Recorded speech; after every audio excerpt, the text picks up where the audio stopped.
어느 80대 노부부의 이야기가 있습니다.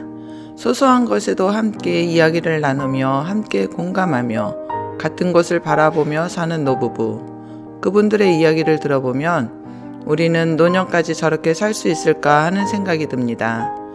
그리고 그분들은 젊은 시절을 지금처럼 서로 아끼며 살았을까? 저분들의 신혼삶과 중년의 삶은 어떻게 사셨을까 하는 궁금증이 생깁니다.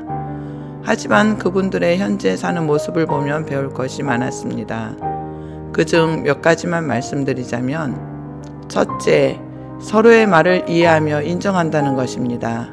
둘째, 자신보다는 상대를 먼저 배려합니다. 셋째, 남들 앞에서 서로 부끄러워하지 않습니다. 그분들을 보면서 우리도 노년에 저렇게 살고 싶다라는 생각이 들었습니다. 안녕하세요. 함께 사는 세상 TV 이미숙입니다. 중년에 이른 우리 부부가 사는 법을 말씀드릴까 합니다. 저희 부부는 지금이 신혼입니다. 같이 있어도 심심하지 않고 행복한 부부. 할 것이 없는데도 재미있는 부부. 어떻게 그럴 수 있냐고요? 저희도 전에는 여느 부부와 마찬가지로 마찰이 심했습니다. 열심을 내서 신앙생활을 했지만 툭하면 싸움이요. 싸우는 이유도 다양했습니다. 아이들 문제로 싸우고, 시부모 문제로 갈등하며 싸우고, 내 말을 안 들어준다고 싸우고, 그런데 싸움의 시초는 아주 사소한 것입니다. 돌아서서 생각해보면 아무것도 아닌, 정말 생각해보면 어처구니가 없어 웃음만 나오는 사소한 일로 죽일 듯이 싸워댔습니다. 그런데 싸우고 난 후의 뒷일을 어떻게 푸느냐에 따라 부부의 관계는 또 달라집니다. 서로 자존심을 세우고 상대가 먼저 말할 때까지 며칠을 말을 하지 않는 경우에는 서로의 관계가 점차 소원해지고 서먹해지고 마음에 쌓인 것을 잘 드러내지 않고 갈등을 품게 되죠. 또 서로 대화로 풀어보자고 시도는 하는데 대화의 방법을 몰라 결국 화해하기로 한 대화가 싸움이 되는 경우도 있었습니다. 이런 관계 속에서 저는 점점 마음에서 남편을 밀어내고 다른 것으로 마음을 채워갔습니다. 가령 자녀들이라든지 내가 좋아하는 일이라든지 또 일을 하다 보면 돈이 생기니 돈으로 마음을 채우려 했습니다. 그러니 남편이 내 마음에 들어올 틈이 없었습니다. 마음이 멀어지니 몸이 멀어지는 것은 당연합니다. 나는 누구와 결혼했지? 왜 결혼했지? 하는 허탈한 생각이 들었습니다.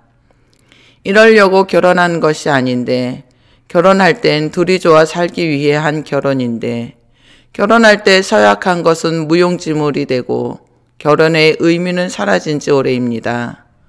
서로를 마음에 담고 사는 것이 아니라, 어떻게 하면 저 사람을 내 마음에서 멀리 떨어지게 하나 하는 생각으로 살아왔는지도 모릅니다. 세월이 흐를수록 마음은 점점 메말라가고 감정의 기복이 심해졌습니다. 부부가 서로에 대해 너무나 모르고 살아왔습니다. 이런 저희 부부가 지금은 어떻게 신혼처럼 살게 되었을까요? 전에는 신을 믿는다고 하면서도 남편과의 관계가 왜 원만하지 못하였을까요? 그런데 지금은 어떻게 남편과의 관계가 회복되었을까요? 하나님의 사랑이 내 안을 점령하니 모든 것이 이해되고 수용하게 되더라고요. 전에는 모든 사람이 알고 있는 보편적인 사랑이나 정으로 살았지만 지금은 하나님이 주신 사랑 안에서 살다 보니 남편에 대해서 그리고 남자와 여자의 차이점을 공부하게 되었습니다. 내 남편도 남자인데 남자에 대해 모르면 어떻게 그 사람의 사고방식이나 생각하는 것을 알 수 있을까요?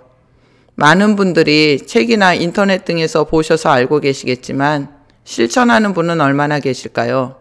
그래서 간단하게 소개해 보겠습니다. 남자들이 무언가 하기를 원한다면 비판하지 않는 것이 좋습니다. 비판은 남자들을 부끄럽게 하고 고집스럽게 만듭니다. 특히 성에 대해서는 더욱 조심해야 합니다.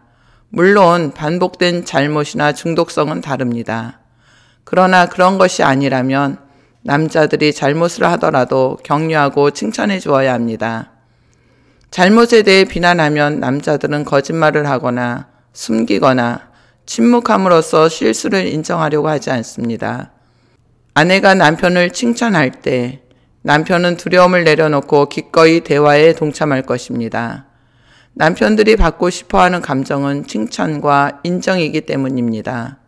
남자들은 다른 남자들과 비교당하거나 열등감을 느끼면 화를 냅니다.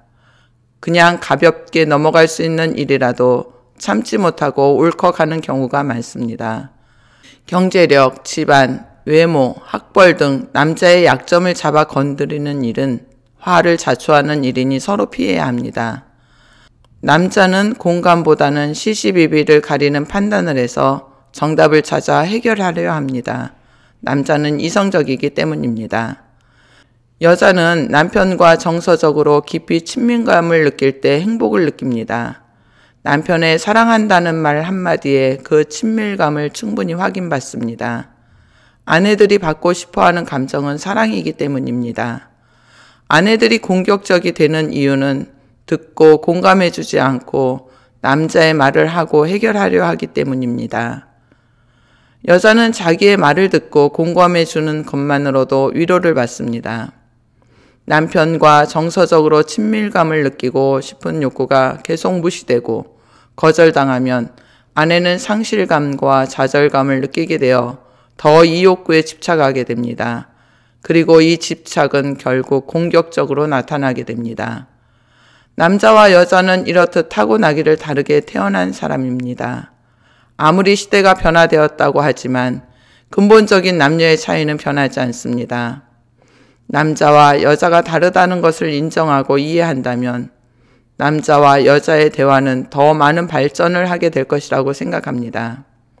어떠세요? 알고는 있지만 행동으로 옮기지 못하고 살지는 않으셨습니까? 하나님의 사랑을 받고 남자에 대해 알고 실천할 수 있다면 당신의 중년 때의 부부의 삶은 저처럼 신혼으로 지낼 수 있습니다. 그리고 남편에게 여자는 어떻다는 것을 알려주면 부부 사이에 많은 도움이 된다는 것도 알게 되었습니다. 부부의 관계는 서로 몸과 마음을 주고받고 서로의 감정을 존중하며 살아야 하는데 서로의 마음을 이해하고 수용하기보다 닫아버린 마음이 그대로 굳어져 마치 원래 그렇게 살아온 것처럼 살아가려 합니다.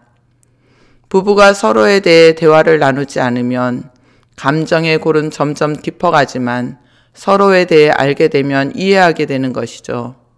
저는 지금 제 남편에게 보통 생활에서든지 잠자리에서든 여자는 이럴 땐 이렇게 해주면 좋아해.